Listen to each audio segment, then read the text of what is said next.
Hi everyone, I'm Erin Sully and welcome to Rogers TV's special presentation as we commemorate the 100th anniversary of Beaumont Hamel.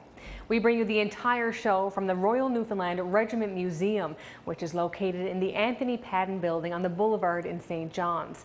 We're going to speak to the curator of this museum, Frank Gogas, as well as a number of people throughout our community who are making great efforts to preserve the history of the Royal Newfoundland Regiment and those who served.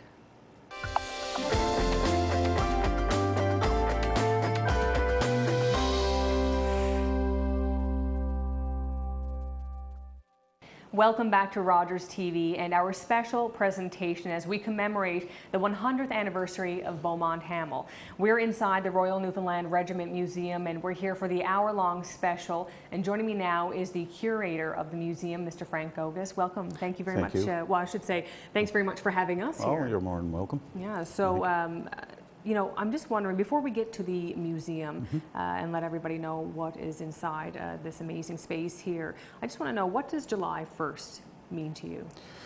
To me personally, it's a time of reflection. You know, we are now on the 100th anniversary of the tragedy that happened to the Royal Newfoundland Regiment at Beaumont Hamel.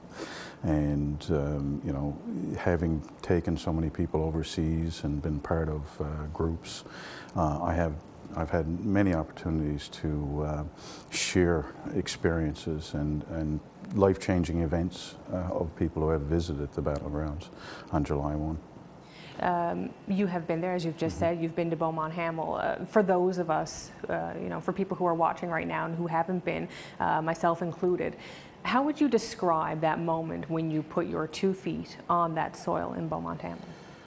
Well, for some people, myself included, when I was there my first time with my family back in 2005, I didn't know what to expect.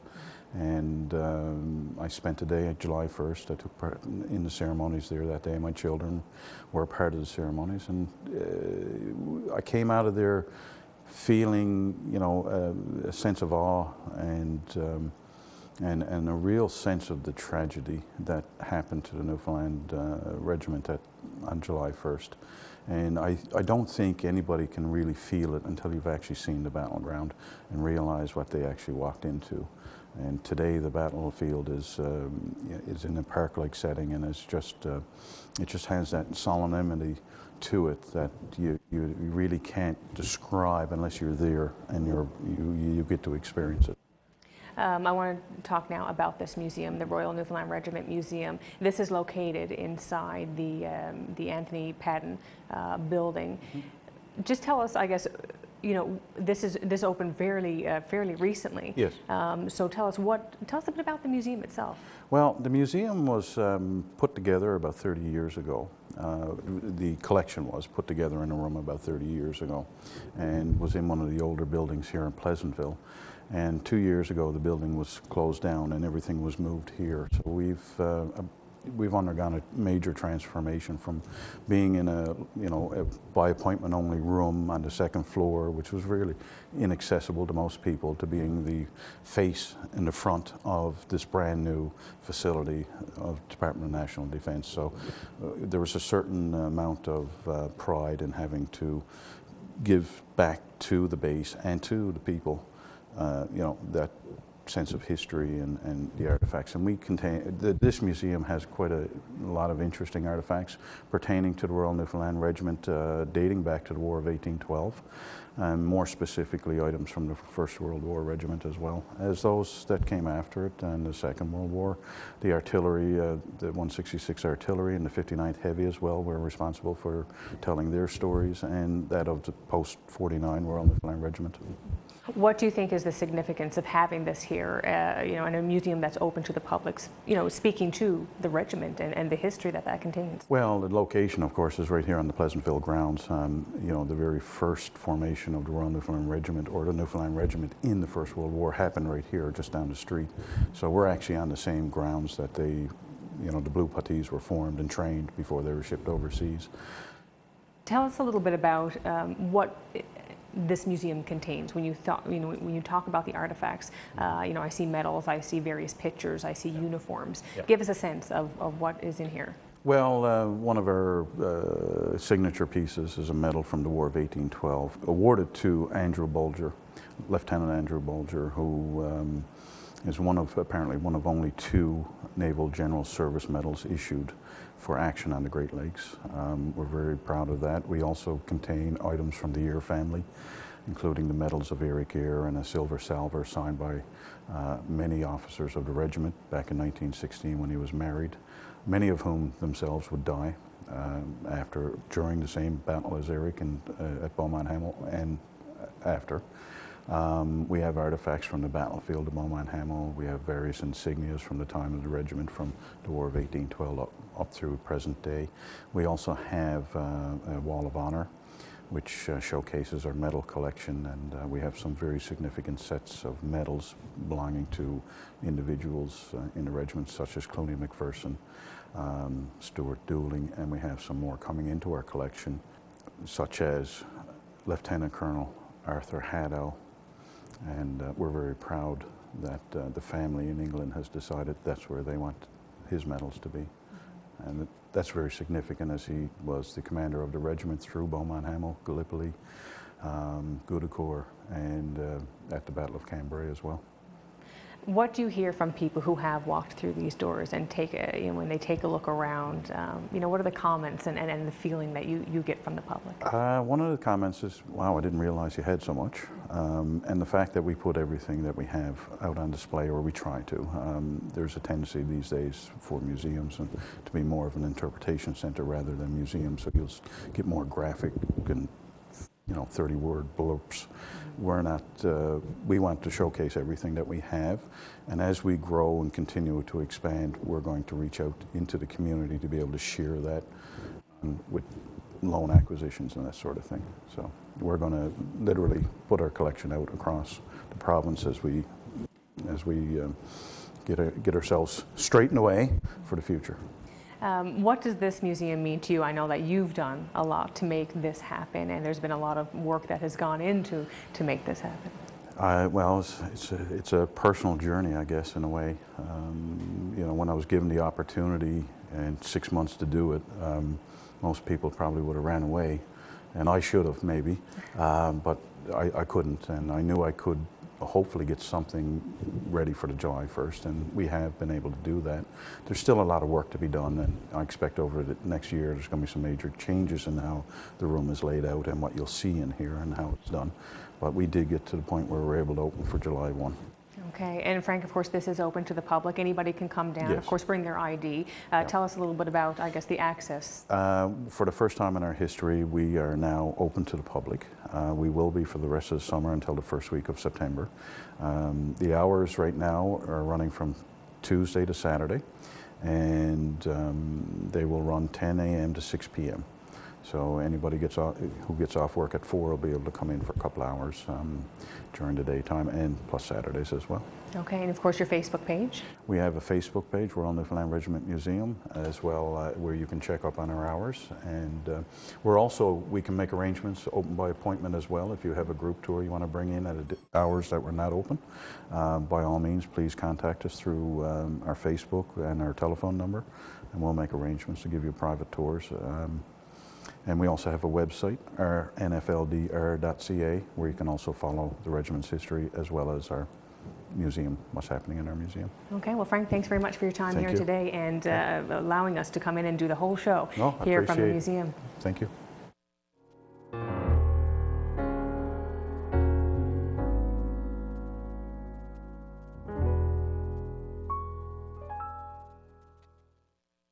Although 100 years has passed since the First World War, there are many people throughout Newfoundland who've been preserving artifacts, photos, and letters of those who fought in the First World War, like my next guest, Jocelyn Day, who has an amazing collection of your grandfather's belongings. Thanks very much for joining me here today. Well, thank you for inviting me. It was a pleasure to be able to share the things that were kept of him, over these years, there are many people who don't have very much. You walked in with a suitcase filled with scrapbooks containing so much. I guess, tell us a little bit about your grandfather and, about his time with the First World War. Well, he was from Change Islands. He was 31 years old when he enlisted. Both him and his friend together, who was a younger friend, both Freds, decided to go together. And one little funny story was that my grandfather was actually turned down because of his height. He was only 120 pounds, 5'2" or 3". And anyway, they accepted both of them because I guess they really needed, you know, needed more men. So off they went, and they remained friends right throughout the war and throughout their lives. Both of them were injured at the Battle of Beaumont Hamel. My grandfather was lying on the ground, left for dead for 3 days, and coming in and out of consciousness during those 3 days. He had often said that he read his New Testament that his sister had given him. And at that time he said he promised the Lord, he said that he would serve him the rest of his days if he was saved. And on the 3rd day he opened his eyes and he saw some Red Cross men wandering, looking for survivors, I guess. And he called out and they came over to him saying, "Boy, we passed you by for dead." And they picked him up, and as they ran back to the trenches with them, the Germans opened fire actually again. And he told them to put them down and run for themselves, which they did. And when they got back into the trenches, told the sergeant, and he was a big man apparently, and he ran back out and brought him in, saved his life. Amazing. Yeah. You know, hearing you tell that story, you know, what kind of comes through your mind when you think of him at that age in that particular situation?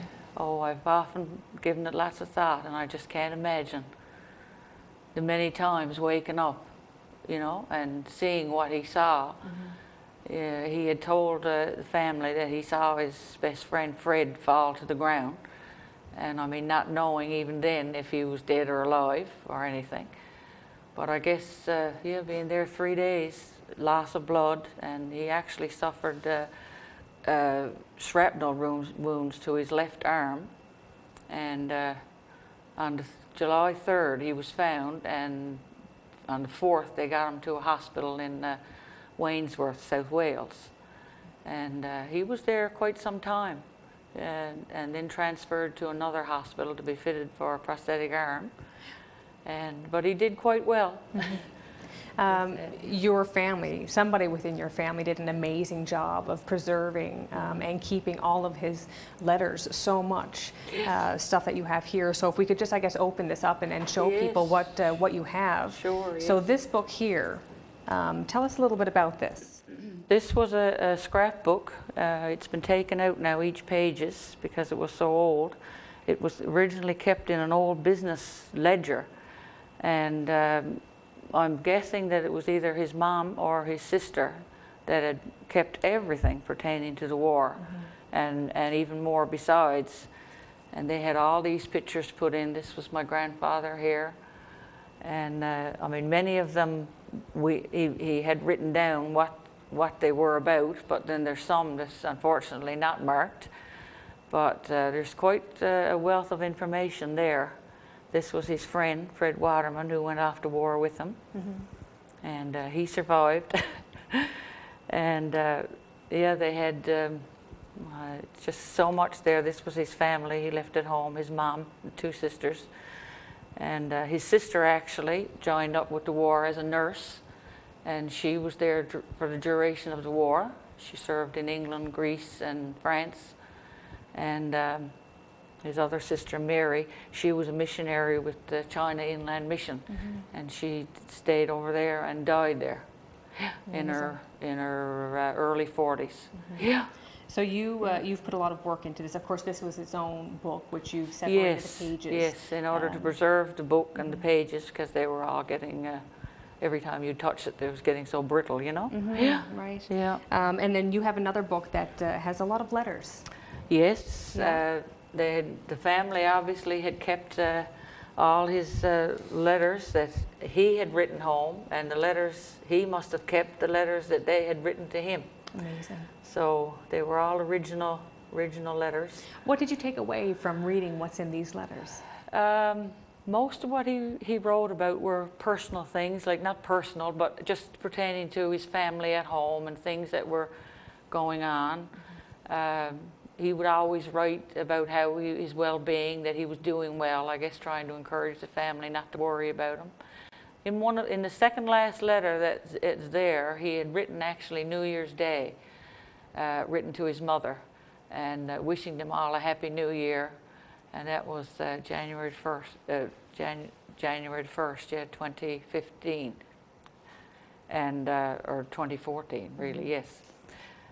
No, 2015. 2015, yes, right, yes. yeah. And he wished them all a happy New Year. And there's one thing that stood out. He had said to me. He said, "I'm not afraid to die whilst at this racket." I thought it was rather cute the way he worded it. Considering what he was facing. Yeah, I guess he knew, because in prior letters to that, he had kind of made the indication that he thought they were going to be coming home. Mm-hmm. And I guess by the time he wrote this letter, he knew that things were proceeding on. And he just wanted to give them, I guess, assurance that he was doing okay.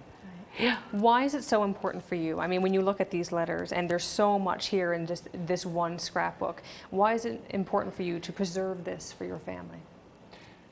Well, for me, it's only been the past couple of years that I've actually gotten to sit down and read those. And I wasn't even born when my grandfather died, so I didn't get to know him. But reading those letters, I really feel now that it's part of him now that I know, which is really special. Is it emotional for you when you think yeah. of, yeah? Yeah. But it's things that they never really talked about. My dad said that, you know, he never really talked much about the war. And I guess we know why, because, you know, it brought back too many hard memories and hard things. But on a brighter note, he did, when he came home from the war, he married a very young lady. She was only 22 and he was 39. And they had 4 children. And for their honeymoon, him and his new wife went back to Europe. And he wanted to show her the sights and people that he had met there, even in Scotland and Wales. They had become very close to a family of G's, and they remained in contact throughout the years. Amazing. They actually came back to Change Islands to visit the Roberts family during the Second World War. Yeah. Well, Jocelyn, we have to leave it there, but I want to thank you so much for joining me today and bringing in all of this amazing letters and the pictures to share with us and our viewers here today. Thank you very much for having me. I appreciate it. Thank you. We are going to take a very short break, but we'll be right back in just 1 minute.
Up next, we bring you a song by well-known singer-songwriter Terry Kelly, a song that combines music and theater, which looks at the folly of war.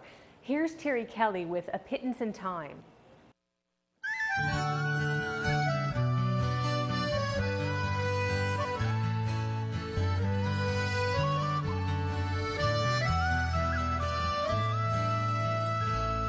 They fought and some died for their homeland. They fought and some died, now it's our land. Look at his little child, there's no fear in her eyes. Could he not show respect for other dads who have died? Take 2 minutes, would you mind? It's a pittance of time for the boys and the girls who went over. In peace may they rest, may we never forget why they died. It's a pittance of time. God forgive me for wanting to strike him. Give me strength so as not to be like him. My heart pounds in my breast, fingers pressed to my lips. My throat wants to bawl out, my tongue barely resists. But 2 minutes I will bide. It's a pittance of time for the boys and the girls who went over. In peace may they rest, may we never forget why they died. It's a pittance of time.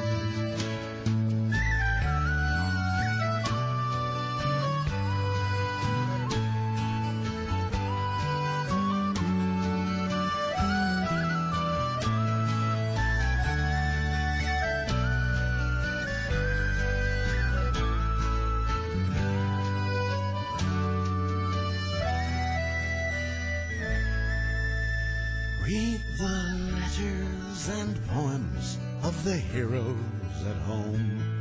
They have casualties, battles, and fears of their own. There's a price to be paid if you go, if you stay. Freedom's fought for and won in numerous ways. Take 2 minutes, would you mind?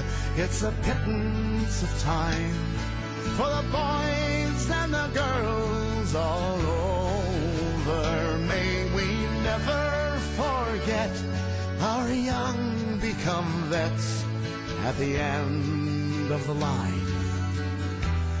It's a pittance of time.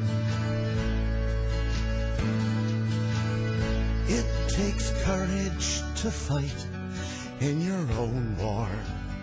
It takes courage to fight someone else's war. Our peacekeepers tell of their own living hell. They bring hope to foreign lands that hate mongers can't kill. Take 2 minutes, would you mind? It's a pittance of time for the boys and the girls who go over. In peacetime our best still don battle dress and lay their lives on the line. It's a pittance of time. In peace may they rest, lest we forget why they died. Take a pittance of time.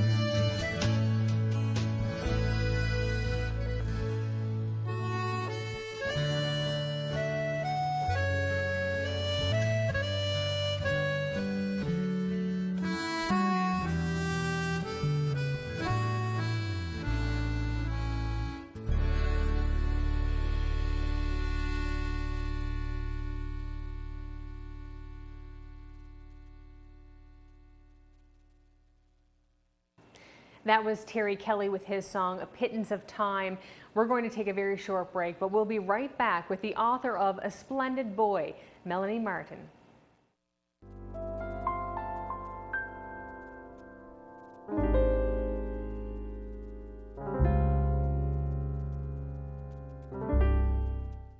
Welcome back to Rogers TV and our special presentation as we commemorate the 100th anniversary of Beaumont Hamel, and we have an amazing setting here as we spend an hour at the Royal Newfoundland Regiment Museum. And my next guest is author Melanie Martin. Thanks so much for joining me. Thanks for having me. So you have many hats. Of course, you were a writer. You just released not too long ago A Splendid Boy.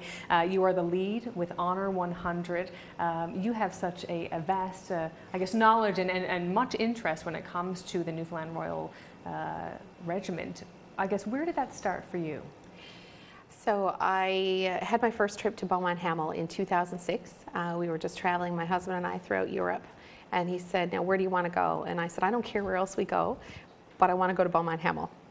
And we were fortunate enough, it was late in September that we went that day, and there was nobody else there. So there was the two of us, and the guide happened to be a young girl from Newfoundland, so from St. John's. So we spent the morning there by ourselves. We did the guided tour, and then we just, wandered.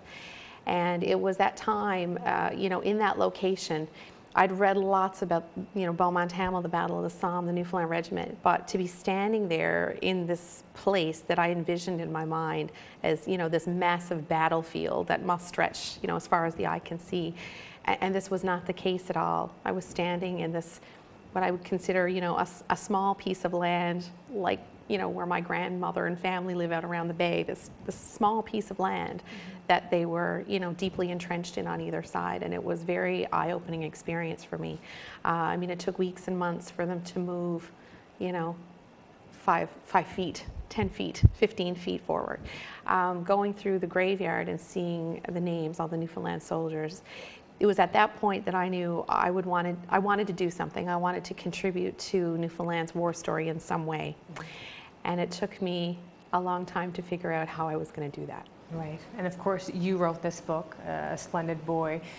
Since that first Beaumont Hamel trip, you have essentially touched down on all significant areas when it comes to the Royal Newfoundland Regiment. Yes, I was really fortunate. Back in 2012, I was working with the Department of Tourism, Culture and Recreation, and this file started. Even back 5-6 years ago, the province was considering how it was going to commemorate the First World War. As you know, the First World War and Beaumont Hamel runs deep in Newfoundland Labrador. I don't think that there is any other province in Canada that would be commemorating at the scale that it is privately, just with its citizens doing what they're doing on the cultural side, and certainly with a provincial scope. So I was very fortunate to be offered this opportunity at the time, considering my academic background, to move into this file and work on it. And it's most certainly been the most rewarding and interesting file that I've worked on since I joined the civil service. Okay, I want to talk a bit about this book. Tell us about the story, because it's said to be a bit of a love story when it comes to the, of course, the regiment, but it is much more to it than that. Much more, and I have to admit, so far it seems like the male demographic has not been turned off by the fact that it's being pitched as a Royal Newfoundland Regiment love story, and I wouldn't want that to happen, because this book is a culmination of a lot of things. It didn't start out as a romance. One of the things that I discovered through my research and just through my reading is how important relationships were, how important they were to the soldiers. They carried pictures of their sweethearts and their mothers and their sisters and the letters that they wrote home. So relationships were everything until they could get home again.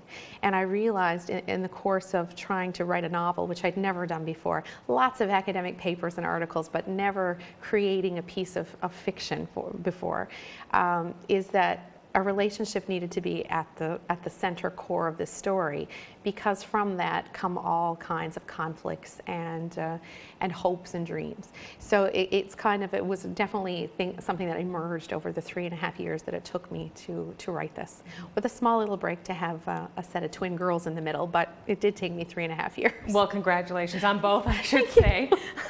What is it that you hope that the readers take away from this particular novel?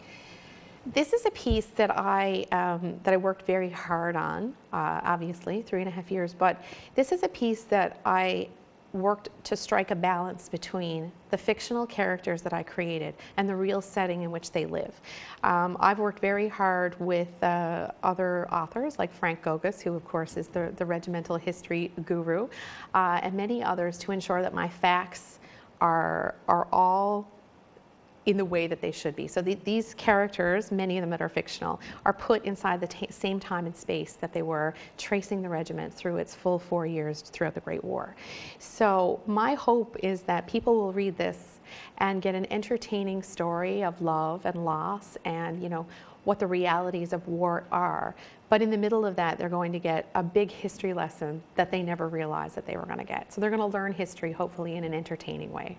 Okay, and if anybody wanted to get their hands on your novel, how can they get in touch? Right now, it is everywhere in stores in Newfoundland, so it's available at all Chapters locations and Kohl's and anywhere that Flanker Press has distributes their books across the island. It's also available online through Chapters Indigo and through Amazon.com and .ca, all the Zons.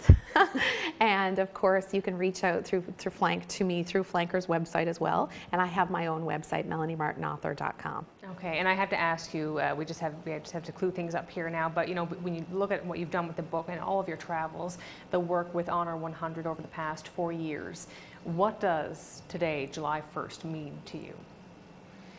July 1st is about the ultimate underdog story. I mean, Newfoundland and Labrador, with barely 250,000 people, their men signed up in hordes and droves to join the British Army, to move off to France, first to Gallipoli and then off to France.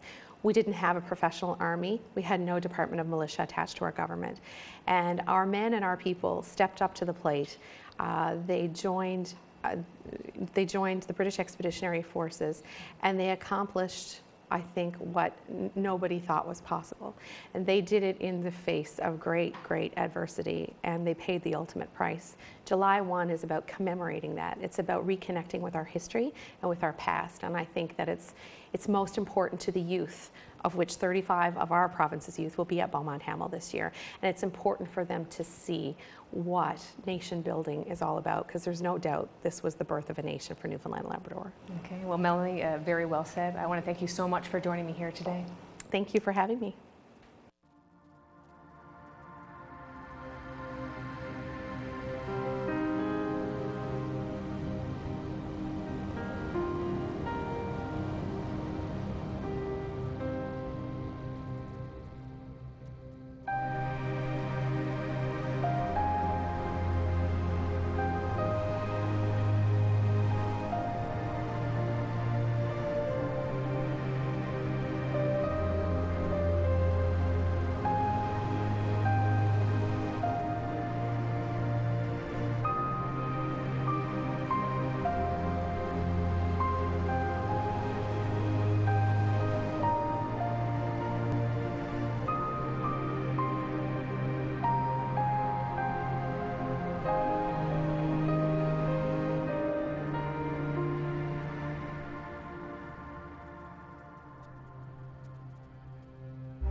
Welcome back to Rogers TV and our special presentation as we commemorate the 100th anniversary of Beaumont Hamel. And joining me now is Paul Hillier. And Paul, you are the ceremonial chair for the Royal Canadian Legion, the provincial command. You've done a lot of work leading up to today, July 1st. But first, I want to hear a little bit about you, because you have served for 27 years. Tell us a little bit about your background. Well, I joined the 2nd Battalion of the Royal Newfoundland Regiment B Company in Grand Falls as a reservist back in 1987. Spent 2 years as a reservist with them before getting accepted into the regular Canadian Armed Forces. During my career, I've been posted across the country, served in Afghanistan in 2006 with the 1st PPCLI battle group who went into Kandahar, and did a 7-month tour with that there in Kandahar. Towards the end of my career, had an opportunity again to be posted back to St. John's with the 1st Battalion Royal Newfoundland Regiment, and served with them for a year prior to going to Ottawa, and retired in 2014. What has it been like for you when you look back throughout those years, and what your career has meant to you and what you have done? I'm very proud to say that I was in the Canadian military. A lot of achievements, a lot of accomplishments. There's a lot of pride and camaraderie within the Canadian Armed Forces, and I'm very proud to say that I was a member. What does, July 1st obviously has a deep meaning for Newfoundland. It was known as one of the more tragic events in our history here as a province. But what does it mean to you when you see so much being done to mark this day in terms of being the 100th anniversary? I'll go back to, of course, every year is important that we mark this Memorial Day remembrance service. This being the 100th anniversary, there's a lot more people eager to participate. For me, my grandfather served in the First World War with the Royal Newfoundland Regiment C Company. He didn't really talk about it a whole lot throughout my childhood, and he passed away when I was just a young boy, around 12 years old. But just recently did a little bit of research and discovered that he was 15 years old when he went over there. So he was just a boy? Yes. Really? And he actually left his home. His two older brothers were already over there. He left his home, went down to enlist, and his father found out that he was down there enlisting, went down and pulled him out of the lineup and brought him home again. And then shortly after that, he attempted the same thing and was able to accomplish going over there to join the war. So he was determined. He was. To join. Yes. When you hear, like your grandfather, and you said, he didn't really speak a lot about the war and his time over there, and we hear that a lot. My grandfather served as well, and there's not much in the way of memories because they didn't talk about it. Knowing what you faced throughout your career, can you understand why they didn't talk about it? Yes, I can. It's encouraged to talk about it more this day and age, but back then they didn't have the understanding of the mental illnesses that it actually caused. I know my grandfather suffers from shell shock during my research, which we refer to today as post-traumatic stress disorder. So there's a lot of similarities between the First World War and today. It's just the realization, the education process of people realizing what needed to be dealt with and the communication aspect that was required to help overcome these issues. Do you think that we've grown in terms of talking about it more and acknowledging what PTSD is, that it's that it's real and what people face? For sure, the organizations and the support services that are out there today are phenomenal and tremendous, and it's important that people suffering with this mental illness involve themselves in those supports and take advantage of them. I want to talk about your role as a ceremonial chair. There's been so much work leading up to July 1st and making sure that everything, I guess, is put into place. How much work has been involved? It's been sometimes a nightmare, but it's been very busy. You took a very deep breath before you started that. Yes. I always say when people start panicking, don't worry, it'll all come together like a train wreck. But it's been a lot of coordination, planning, meetings. We have, as a ceremonial chair, I was responsible to obtain a parade commander, a parade sergeant major, an MC for the program. I coordinate all the dignitaries and VIPs that are attending to lay wreaths, general officers, admirals, ambassadors, Turkish ambassador, the governor of Çanakkale in Turkey.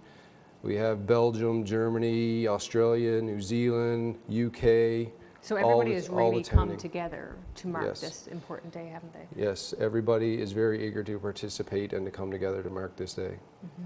What do you think, I know that your grandfather passed away when you were just young, but what do you think that he would say if he saw you here today? I think he'd be very proud. I'd really like to talk to him more about it, his experiences and mine, but unfortunately I didn't get that opportunity, but that's life, I guess.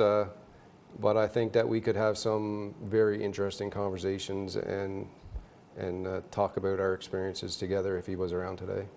When you think of the stories that are being shared here today, you know, the things that you've said, what's here in this museum, and in terms of just preserving the memories and what has taken place, of course, on July 1st and why we're commemorating the 100th anniversary, you know, why is it so important to do this? I think it's so important that we continue to commemorate this anniversary of Beaumont Hamel. And I mean, it's been a century now, and you can still see the crowds coming out at each service on Memorial Day to remember those soldiers that sacrificed their lives, and also the families of those soldiers. I mean, I've talked with many siblings, brothers, sisters, sons, daughters, who have lost their loved ones over at Beaumont Hamel, and they talk to me about the mental illnesses that their family had and the struggles and the stresses that they've gone through because of their relative or loved one being at war. Mm-hmm. And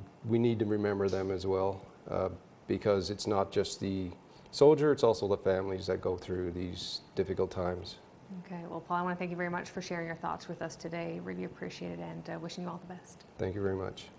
We are going to take a very short break, but stay with us as we continue to commemorate the 100th anniversary of Beaumont Hamel here on Rogers TV.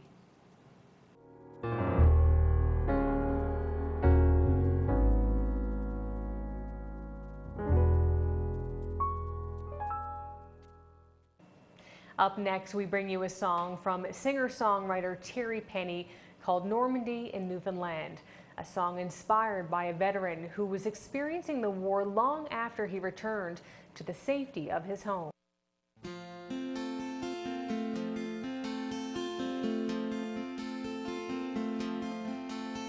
He's staring out the window, moon is shining down, ghostly like the color of his hair. He doesn't see me, doesn't look around. It's like he isn't even there. I couldn't help but wonder what's been troubling the man. And so I asked his darling wife, and she said, well, he's still haunted by the fight, and it's Normandy in Newfoundland tonight. His memories dragged him back to a time when he was young, 1944, June the 21st.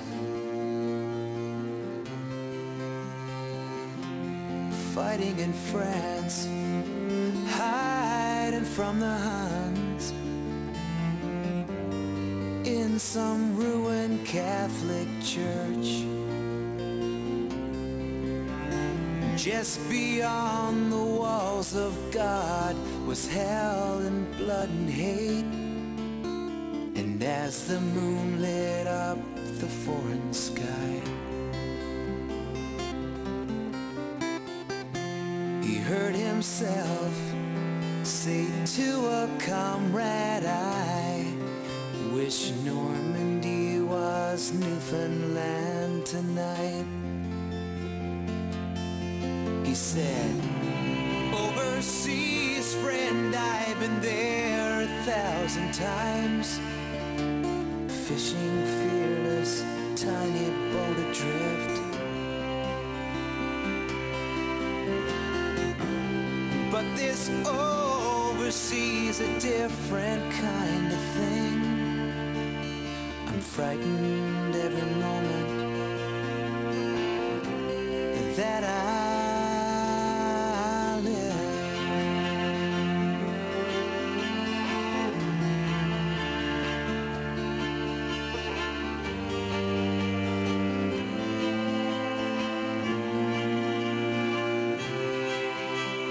just beyond his window pane is hell and blood and hate. I see his face reflected by the light.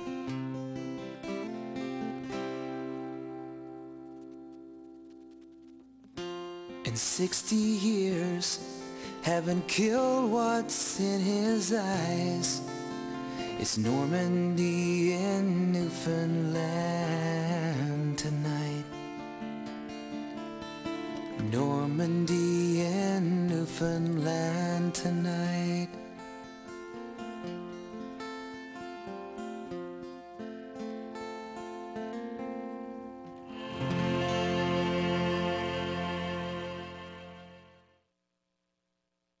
Morgan MacDonald is an acclaimed sculptor and visual artist who has taken on a major project. It's called 100 Portraits of the Great War. I had the absolute honor of taking part in this project. Here's a closer look at how he's putting it together.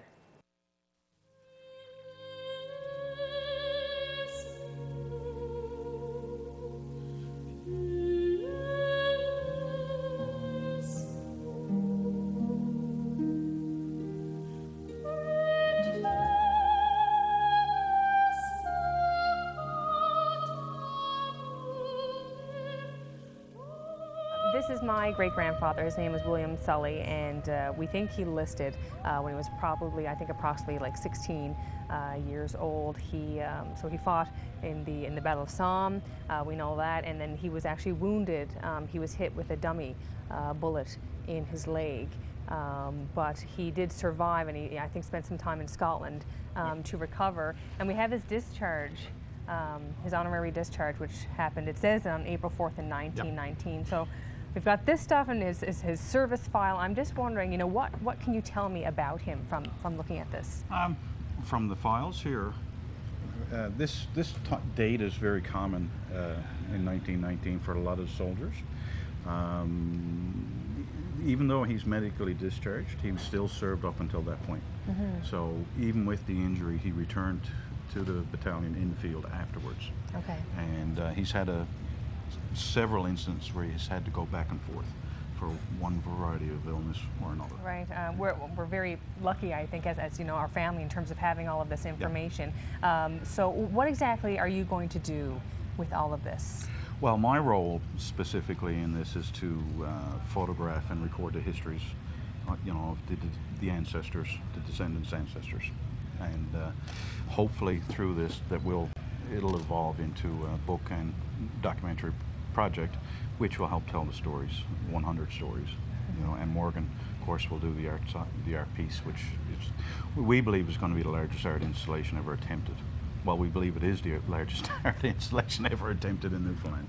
My talk with Frank was very interesting, as he not only spoke about my great-grandfather's injuries, his time in hospital after a number of illnesses, but that by looking at his picture, Frank could tell that he was very proud of his service by how he presented himself in his uniform. After speaking with Frank, it was time to create my life cast. With a small straw in my mouth to breathe out of, they moved quickly to cover my face in alginate. This is the same material that dentists use to make impressions. Once set, they proceeded with plaster bandages, which holds the alginate in place. Then it's a waiting game, which allows time to sit quietly in the dark as your face is entirely covered in this thick material, and reflect upon the reason you're taking part in the project. Good job on the Vaseline. You know, these models that are coming here, there's a process that families go through to either they know their family story, they want to retell it, or they're discovering things that they never knew about who they are and their ancestry. So, which is a very powerful emotional component to the Great War. In terms of this project, we're just getting started, and what I'm finding personally is I'm the same. You know, where we've been involved with, say, the missing plaques and the caribou, and speaking to families who come down, you know, on July 1st and November the 11th at ceremonies, that people are still very much involved in their family's history and what happened to their ancestors. There doesn't seem to be that much of a gap, from my perspective, in those people who are interested in their family's history or have followed it or that type of thing. And quite often, even now, interviewed people in their homes where they broke down and cried, and these are people that never met the individuals. You know, either they died during the war, they died from illness or wounds shortly after the war, but it still affects them. You know, it still affects the family and how they view what happened to them. And a lot of them, you know, they equate what happened in the war as suffering, and they can't, you know, they try to put themselves in their shoes. And St. John's City Councillor Jonathan Galgay is also one of the 100 people taking part in the project. I had two great uncles who served in Beaumont Hamel.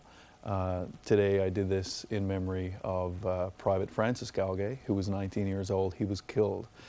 His brother Nicholas survived and returned back to Newfoundland.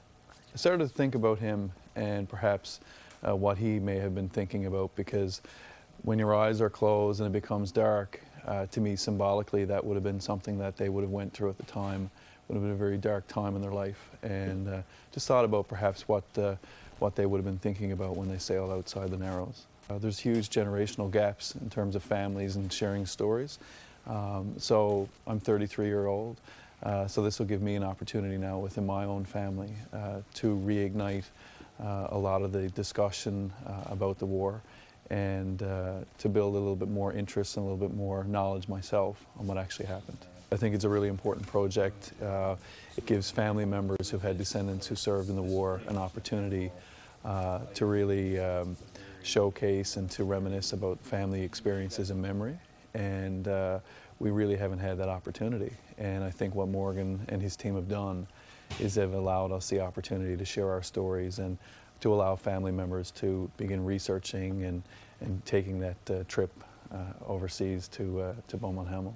This is the hard part for me, because I'm trying to imagine how I can tell these stories visually.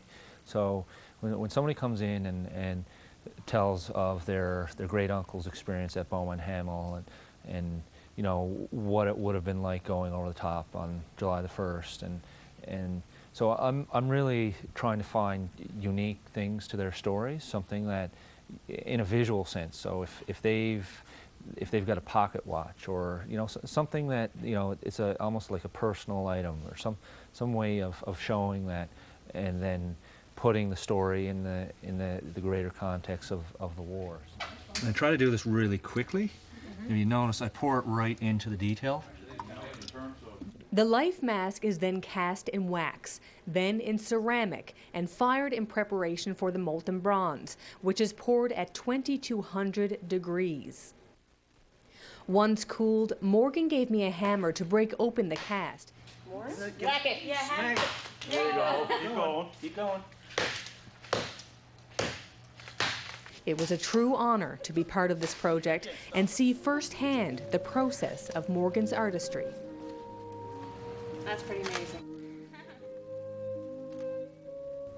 It can be a difficult struggle for yourself when you're creating these things. You know, these images of war and the experiences they're going through, and you have a tendency to think of it as better than it actually is. And I can't speak from myself, because I've never gone through it, but I think you owe it to yourself, and you know the greater society owes it to themselves to reflect on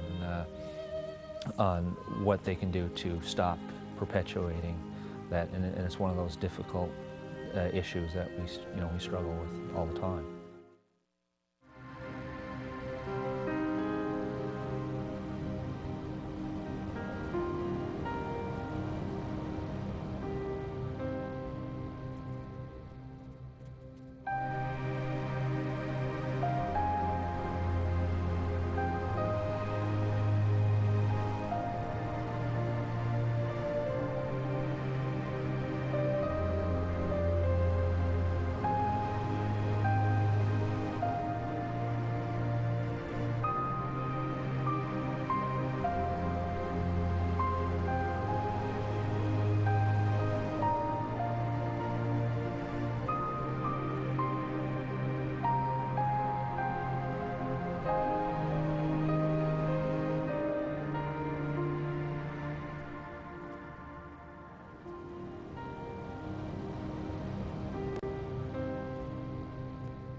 Welcome back. I hope you enjoyed our special presentation here today as we commemorate the 100th anniversary of Beaumont Hamel, of course, which lands on today, July 1st of 2016.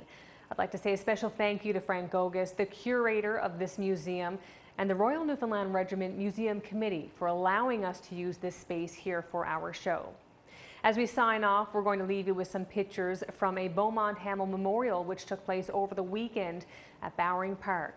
I'm Erin Sully. Thanks so much for joining me.